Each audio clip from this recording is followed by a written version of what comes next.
Hello guys and welcome to How to Guide. In this tutorial, we're going to look at how to use the Chroma Key in CapCut. Do remember that I am using CapCut on my desktop device. Now let's begin. As you can see, I have already uploaded my image. Now let's try a video with a green screen.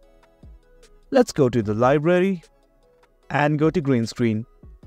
There are lots of videos here, you can choose from anyone. Let me choose this one and let's just click and drag. Now click on the green screen video and a setting bar will open on the top right.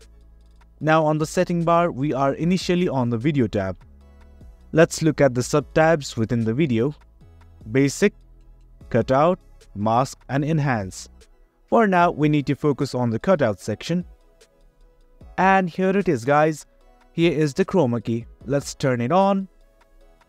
Now it's asking us to pick a color. Let's click on this button to pick a color. Let us choose this green color. And now let's try to increase the strength. Well guys, as you can see, using the Chroma Key, we have successfully removed the green screen. Now again, let's try to play the video. We've successfully removed the green screen using the Chroma Key.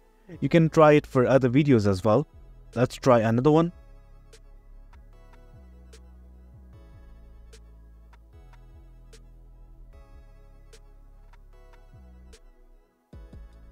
Well guys, that's it for the video. That is how you use the Chroma Key in CapCut.